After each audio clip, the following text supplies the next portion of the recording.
guys, Ralph here. Welcome to True Power Trumpet Fitness on this thrilling Thursday here in Connecticut. Life's good, guys. Life is good. Anyway, let's get right to it. Man, you saw the thumbnail. The great Buddy Brisbois. Okay? Big high note. You know what? I'll get to it. Let me honk a little bit. And I haven't played a lot, but I have played, so we'll see what we got.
Anyway, hellacious double C's and caress the baby with some Arbin.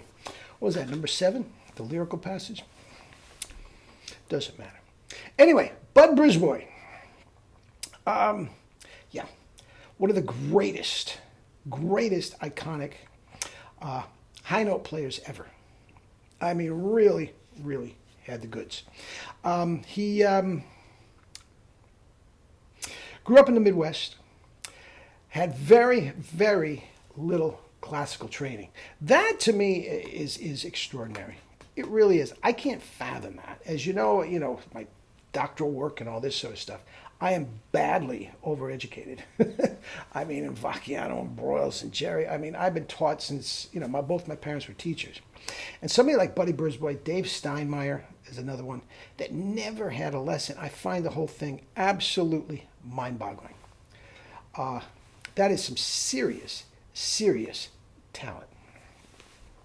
Anyway, he claims he had his chops before he graduated from high school, or most of them. I think he spent 5 minutes in a college somewhere, a nondescript college. It wasn't like Juilliard or something like that. And went on the road with Maynard, playing Maynard's Scream Book, as well as lead trumpet, which is a very, at the time certainly, and since then, very prestigious thing to do. I mean, his chops had to be in order for him to do that, needless to say. After that, he went to Hollywood, and that's where he spent the bulk of his life, in Hollywood, making major bank in the studios. And he was the creme de la creme in the studios, the high note guy, on everybody's album, everything from Herb Alpert to Tony Bennett and everything in between. I mean, he's really a big guy. He did have his own band for a while that had very little, if any, commercial success. But he did do that. And made some albums, solo albums, things like that, on a lot of other people's albums. But did make some solo albums of himself. And suffered from depression, serious depression. And at the time he left the music business completely, moved out to Arizona to be close to his sister. I think it was 2-3 years he was out in Arizona. Got the bug again and moved back and began playing again. Ultimately, it was too much for him and he committed suicide at a very young age. Well, there's never a good age to commit suicide. I believe it was early 40s, 41, 42, 43. Okay? And again, nothing you can't get out of Wikipedia. All right? So if you need more specific stuff, that's the place to go as far as I'm concerned. Anyway, he his chops. Now, I have very, very few pictures, close-ups of his chops. We got so much stuff on Maynard and Harry James and Sandoval and Maurice, where it's right up close and geez, and YouTube things where you can literally see them playing. And you see, oh, that high note, he stretched for it, or whatever the case may be. I don't see that for Buddy Brisbois. If anybody has anything telling about what his chops look like, or a close-up of him when he's actually playing, I will absolutely take it and be thankful for it. Okay? But with that said, the little bit that we see of his chops, it doesn't look as fleshy to me as some of the other guys. It looks a little tight, especially in the lower lip. Okay? Now, a friend of mine that got me thinking about this today sent me a video, and I'm sure all of you have seen it. I'm going to put a link down below of Superstar. But if you want to get this link of the x-ray of him playing, it's on there. It's absolutely on there. It's not hard to find. But you will see his tongue is not in the optimal position that we think it should be. It's not. His articulations do not pop. The tongue is on the lower cavity of the mouth. Every articulation is behind the teeth.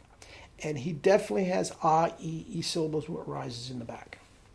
Now, that explains the lack of fleshy look in his chops.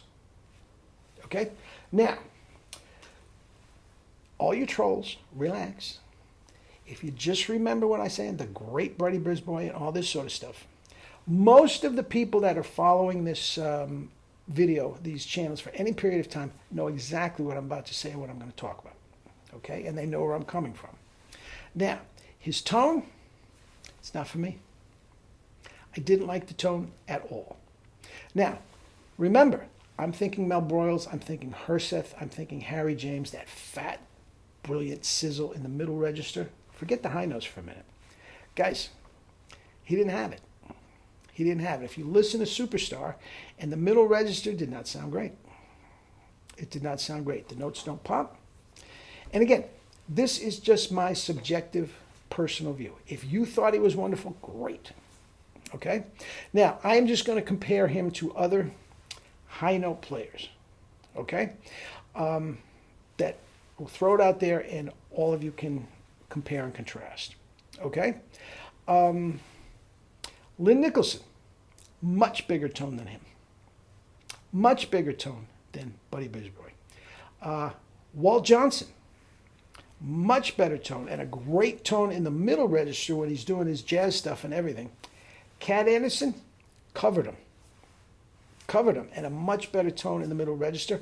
Roger Ingram, another great, guys, it's not for me. It's not for me. And again, if it's for you, great. I'm not knocking what he did. I'm not saying I'm better than him, okay? And if you want to have an intelligent discussion down below, I will certainly entertain it. But again, great career, ended way too short because of severe, severe depression. And one of the great, iconic, high note players of all time. Tone, not for me. All right, all right. Eat and drink your fruits and vegetables. These are veggies, obviously. And live your life with true power. Not the fake stuff, true power. Love you all.